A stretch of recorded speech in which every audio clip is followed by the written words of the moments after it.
Hey YouTube, welcome to another boat ramp review, and this time I'm reviewing the Wellington Point boat ramp.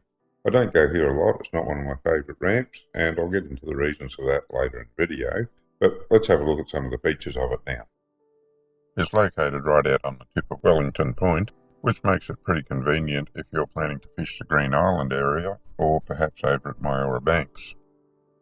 To get there, just drive out along Wellington Point along Main Road, and eventually that turns into Esplanade Drive, just right at the very end, and that dumps you straight into the ramp area. It's a one-way circuit around the ramp area, so just keep driving the way you came in and follow around to the preparation area. In the square highlighted in yellow is the area where you pull in to prepare your boat for launching, so you don't block the ramp. Now, while there is a preparation area, the majority of boaties, and myself included, generally pull in somewhere along the parking areas, do the preparation there, and then go around to the ramp and just drive straight down. Now, this is the main ramp. It's very steep and the water is quite deep, so I can pretty much guarantee you'd be able to launch any size trailer boat out of this ramp.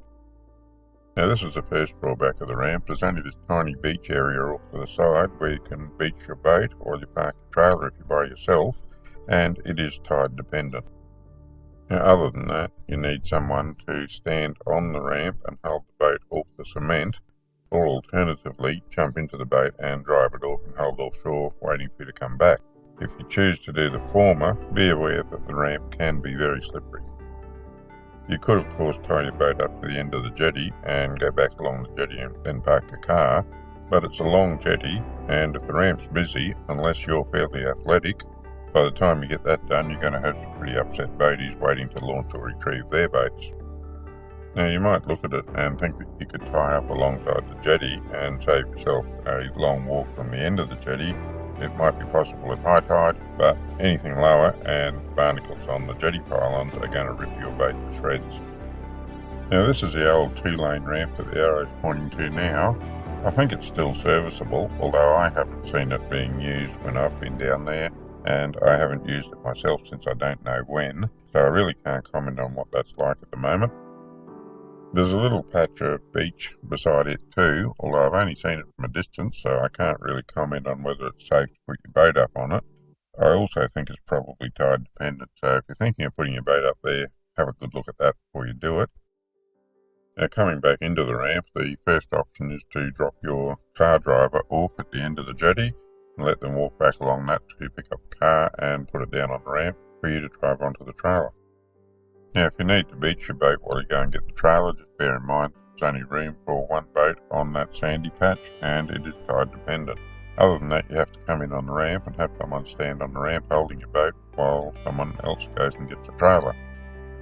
You have all the same options over on the old ramp if the new ramp's a bit busy, but I haven't been down there when Wellington Point has been that busy that I've needed to think about using the old ramp. And of course, depending on where your car is parked, there's always the option of going up and dropping your car driver off on the kayak ramp and then motoring back to one of the boat ramps while they drive the car and trailer down there to pick you up. Once you've got your boat up on the trailer and you're coming back off the ramp again, you're always going to turn right and follow the road around. Now, I always pull into one of the bays that I've marked there with the yellow lines to prep my boat and trailer for the road. I've never been there when it's been that busy that I haven't been able to get into the bays, but in any event, you have to do it somewhere along there or you'll be back on the road in a couple of turns. I've outlined the fishing areas here where I would consider using the Wellington Point ramp to go to. Now, I don't use the Wellington Point ramp very much. The main reason for that is I go out with my wife a fair bit and it's a difficult ramp for her to manage to hold the boat at.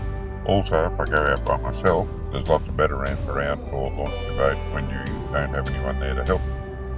And the final reason why I don't use this ramp very much is that it's exposed to winds from the easterly sector. So if the wind comes up unexpectedly while I'm out, I've got to contend with some rather rough conditions getting the boat back onto the trailer.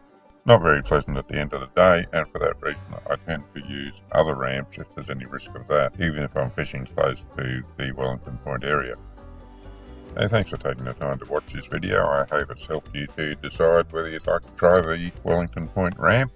If you'd like to see more of my videos, you can go to my channel. While you're here, don't forget to click that like button and subscribe for more content. If you have had some experience at the Wellington Point ramp that you'd like to share, just leave a comment. Until next time, good fishing.